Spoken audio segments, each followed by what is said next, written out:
Okay, so my name is Petra Conroy. So I live in Kildare in Ireland, and for many years I produced documentaries and short dramas, and also lectured in film production. I've left that behind now, but I'm still working in The communication. person you made the Cleggan Disaster film with was, I'm not sure how to pronounce her first name, but O'Higgins. How long did it take you to create the film? So yeah, there was a few of us involved, and Maliki was an actual lecturer in the film college I was in, and Oh. he was kind of helpful in getting the idea, putting the idea together. But then there was a few of us who were actually had studied in college together. One or two of them were very talented. There was a guy called Harry Purdue who just had a great creative vision, and he was the cameraman on the main shoot for the Cleggan Disaster. So the challenging thing for us really was to see how a story that was so moving, and I've been hearing this story since I was a small child down where my father's from, absolutely beautiful part of the country of Ireland, the west coast of Ireland, fantastic, amazing scenery. But you'd hear these stories from the older people of this awful storm that had taken the lives of almost all the kind of men of working age. So it seemed like when you were in this place with this like such a beautiful scenery, such a beautiful place, to think of this horrible disaster that had happened just a few hundred yards off the coast. People on the shore could hear the men crying out during the storm.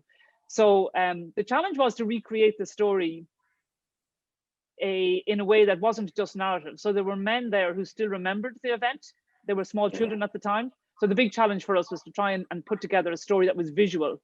So that was something that you could, that was cinematic and not just people talking. So that was quite. Finally, do you have anything you'd like to say to young, inspiring filmmakers or documentary makers?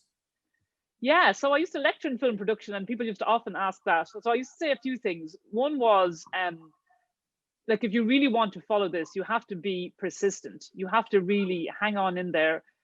Don't be afraid to make coffee on a set for a year or two. Show that you're enthusiastic. Show that you're willing to learn. And that, like, putting in that kind of runner stage thing is really important, because then people know you as a good worker. The other thing I would say is, don't forget you're in an industry that is a craft and an art, and to immerse yourself in the other people who've done it. So there are master filmmakers out there, and I'm sure most film students would probably be watching, but even watch a good ad and like watch it frame for frame. Like, what is it about this that makes this ad a good ad or a good drama? Like, watch the shots. I know a very good thing for young filmmakers, people starting out, is to take, say, a short ad that's a narrative or a short piece of drama and reproduce it themselves. So light it the same, pick a master and learn from them. So they're the two things I would say: real persistence, and not be afraid to start at the bottom, and immerse yourself in the masters of the craft.